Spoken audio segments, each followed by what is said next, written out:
The long awaited and long requested video is here. What's good, YouTube, man? Y'all should already know who it is, man. It's your boy Ranks HTX. Yes, sir. I've been receiving comments about this on my TikTok, Instagram, YouTube. Even people personally ask me this all the time. What control settings do you run? What sensitivity do you run? What button layout do you run? What aim assist response curve type? I don't even know half of the settings, but I just keep getting questions about what settings do I run. Now I'm about to just get straight to the point and let y'all know everything I run as far as settings in this game, except graphic settings, because graphic settings, not everybody is on PC, and essentially I want to do that in a separate video where I go fully in depth with that, so stay tuned for that. Now obviously y'all know off rip, input controller, you already know I play on controller, come on now. Now here it says I'm on an Xbox controller. Funny thing is, I have a PS4 controller. Now to any of my PC folks, you already know what DS4 Windows is. It's the driver that enables you to run a PS4 controller on the PC. I have it set to where it shows Xbox button layouts. Why? Two reasons. One, I'm weird. Two, if my driver is not active, then it shows PS4 buttons. If it is active, I see Xbox buttons, so that's how I know. It kind of just lets me know the difference, so that's kind of why. And also I kind of just like seeing the Xbox controller buttons. I don't know why. But on to the next setting. You already know. My PC folks, you already know. You already know. Hey, if you're not on PC, this is set down to 80. I'm sorry. It's set down to 80. I'm sorry. You probably might wonder why it's on 116 instead of like 110, 120. For one, essentially my FOV is on 115. I just put it to 116 just to be weird.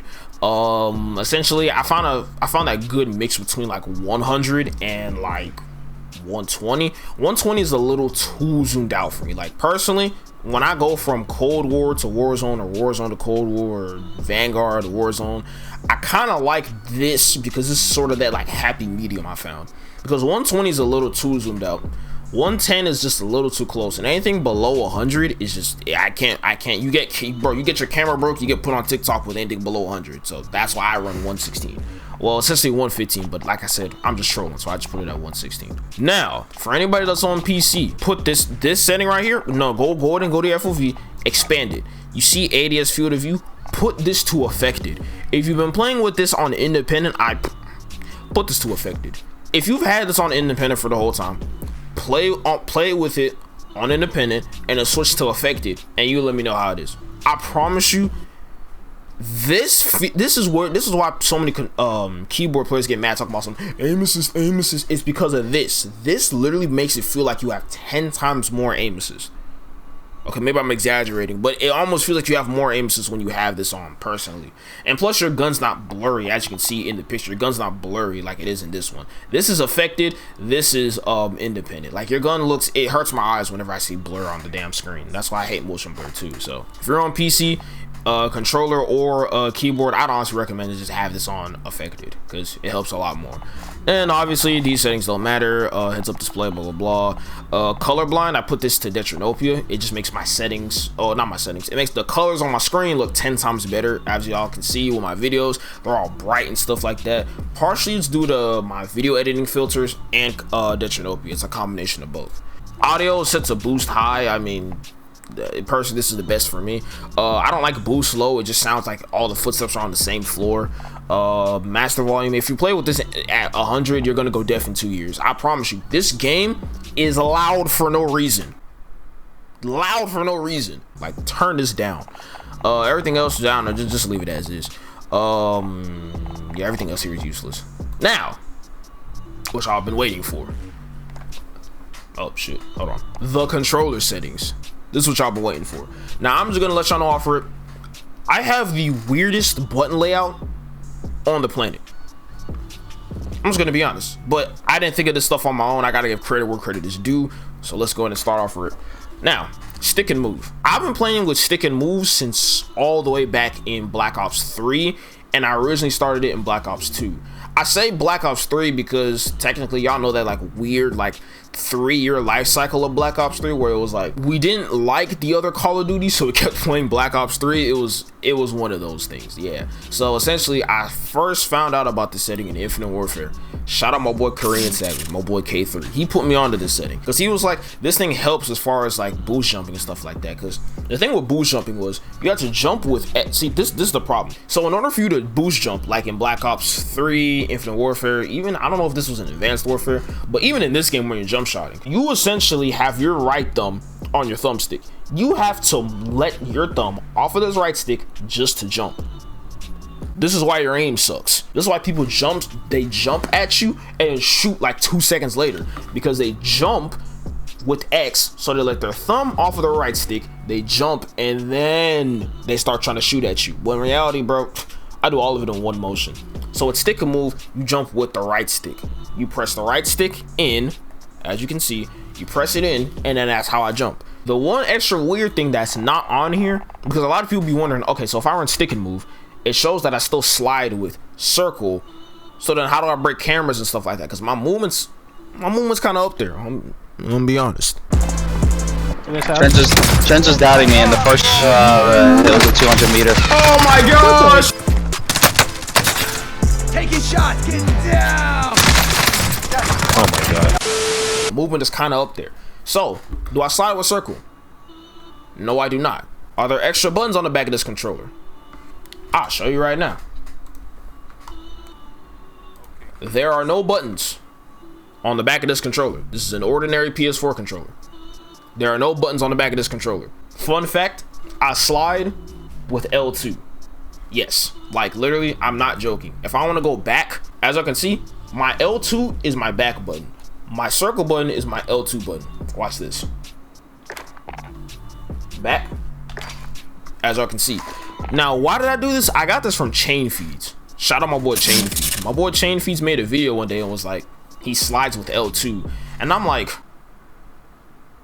that seems hella weird. So I tried it out. And the funny thing about that is, it's so much easier to slide. The only risk you take is that you have to take your hold on, let me show you right quick. The only risk you have to take when you slide with L2 instead of circle is that you take your left index finger off of, because I shoot with what's it called, I shoot with my bumpers. I shoot with L1 and R1. So to anybody who thinks that's so weird, yeah, I shoot with L1. No, I aim with L1, shoot with R1. So I slide it with L2. So the only thing is that if I want to aim, I have to take my index finger off of the aim button and slide. Is there anything wrong with that? Personally, no, because I don't have to freaking move my right stick off of my right, well, I don't have to take my right thumb off of my right stick in order to slide. It makes my movement 10 times better. So essentially, I'm holding my controller like this the entire time I'm moving. I could be shooting, breaking cameras like this, and my controller is like this in my hands. So essentially, there's that. Obviously, stick layout, leave that default. Dead zone, I put this to 0.06. You'll notice sometimes, like if I'm playing a game, like if I'm just like how my controller's not in my hands, I have sticky drift. Honestly, if you have a new controller, put this all the way to 0. If you have a new controller, put this all the way to 0. If you have a controller with stick drift, put it like 0.06, 0.10-ish. Because the thing is, if it's anything above 0.10, I'm not joking, you will be trash. It literally feels like you do this and then it starts moving. Because essentially it's sort of like an input threshold. Like the more force I put in, the more it starts moving. So the lower your dead zone is, the more accurately it moves with you. So there's that.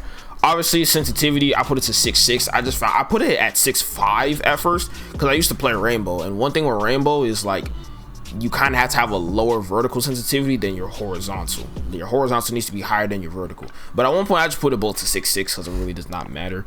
ADS sensitivity multiplier for low zoom, I put it to 0.65. It just feels like I have just magnetic aim with this.